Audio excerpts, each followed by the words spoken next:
Between the cracks and receding darkness of this world lies another, living and breathing, always shifting just out of view.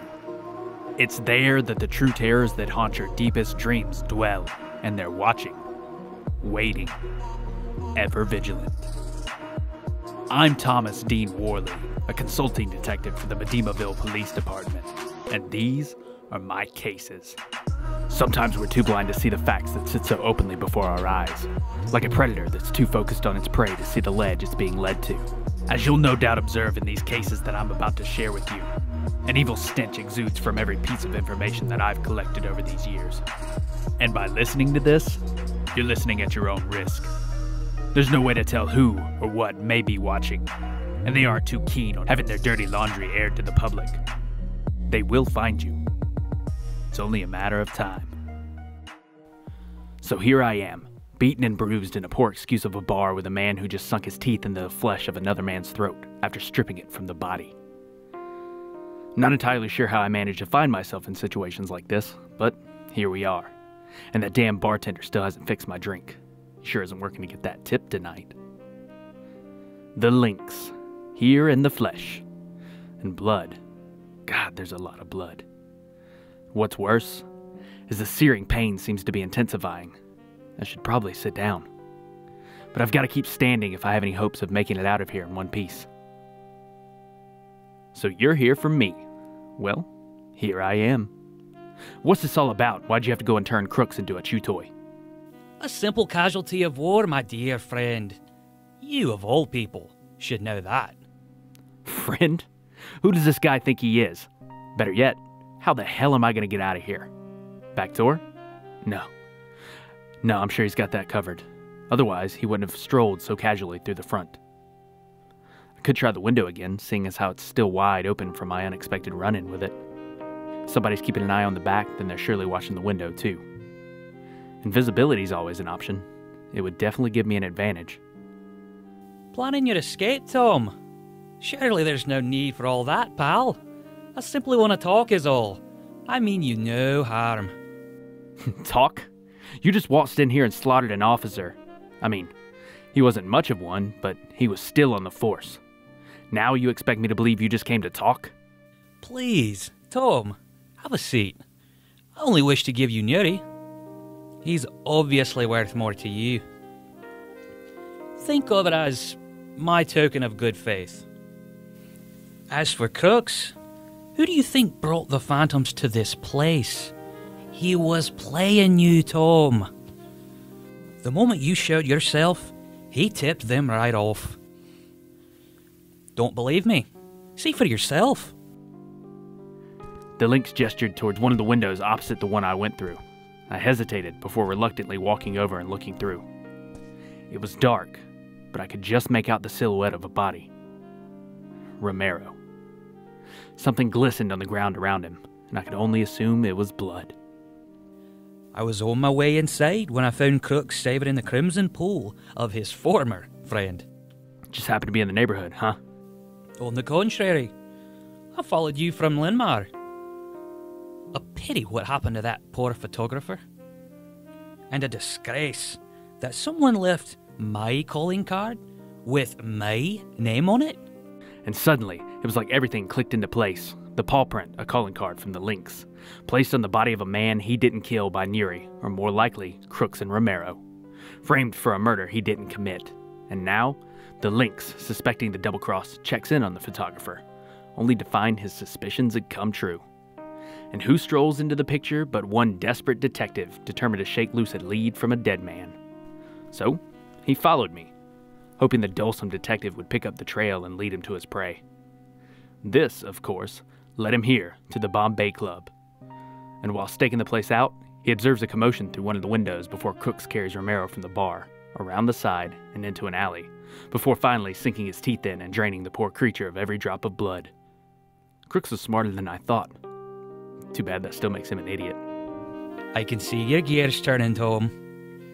So, you see that I mean you no harm here? It's a good thing Crooks and Romero left this matchbook behind. We never would have found ourselves in this bar, sharing a drink. The bartender finally set my glass down as the Lynx gestured for one himself. He pulled 2 cigars from his coat pocket and offered me one. The strike of the match marked the beginning of our meeting.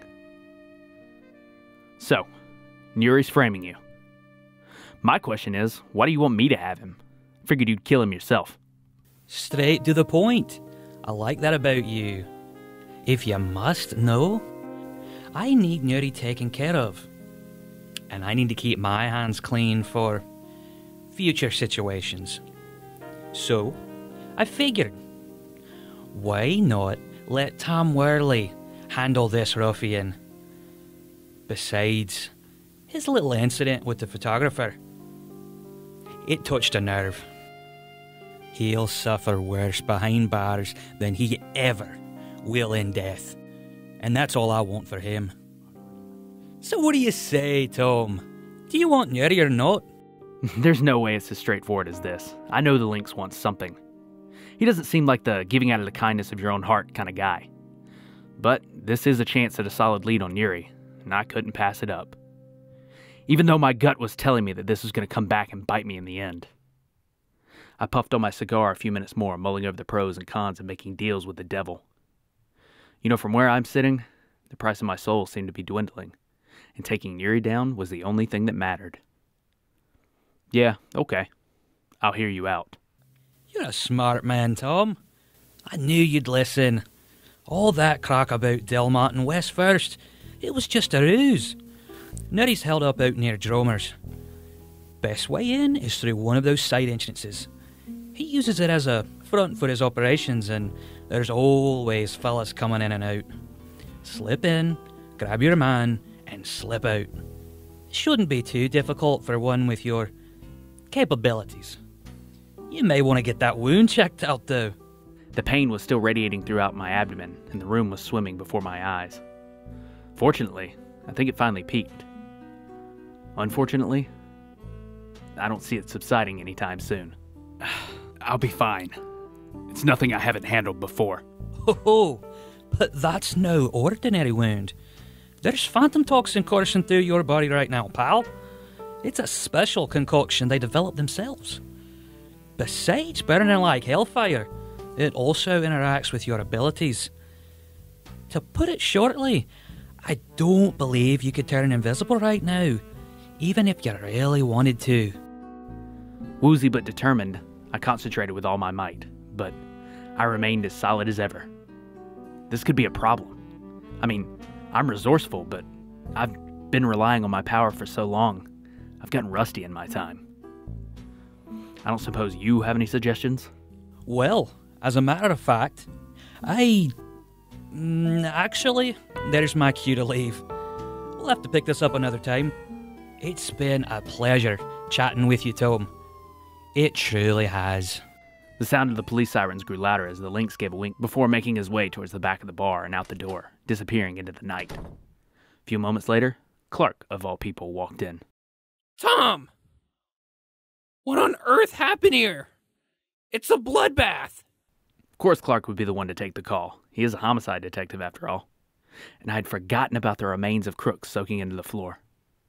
But I don't have time for all this. I've got to hurry and head over to Dromer's. Nuri isn't giving me the slip this time. I've been counting the days for an opportunity like this to come up. I brushed past Clark and towards the front door. You can't just leave. This is a crime scene. And you're a witness. Or something. You were the first one here. Look, I appreciate you being all Boy Scout about this, but I really don't have the time right now. You're a smart guy. You'll figure it out. Ask the bartender over there. He seems pretty chatty. I motioned towards the man behind the bar, still scrubbing away at that glass of his. I wish he'd put that much effort into making my drinks. I continued out the door, and a voice shouted along behind me. Wait! Wait! What, Clark? What is it now? Can't you see I'm in a hurry here? You're hurt. Now I definitely can't let you go. It's protocol. You know how it is. I don't give a damn about... Clark's face swam in and out of focus, a dark vignette creeping into the corners of my vision as I started growing colder. My limbs started to go numb. I lost my footing and had a great view of the night sky before everything went dark. And I could just make out the fading plea of Clark's voice. Tom? Tom! Hold on! I've got you. Just stay with me. Thanks for listening to the Tom Worley Cases podcast. If you like what you hear, then make sure you head on over to our Facebook page and give us a like at facebook.com/The Tom Worley Podcast, or follow us on Twitter at Podcast Worley. This episode was written and produced by Trey Falco. The voice of Tom Worley was Trey Falco. The voice of the Lynx was Joshua Oglesby. The voice of Clark was Jake Alexander. The main theme song for the Tom Worley podcast is Noir by No Copyright Sounds. Other songs used are Night on the Docks and Just As Soon by Kevin MacLeod. Noir can be found by visiting the channel No Copyright Sounds for YouTube on YouTube. Night on the Docks and Just As Soon can be found by visiting incompetech.com. That's INCOMPETECH.com.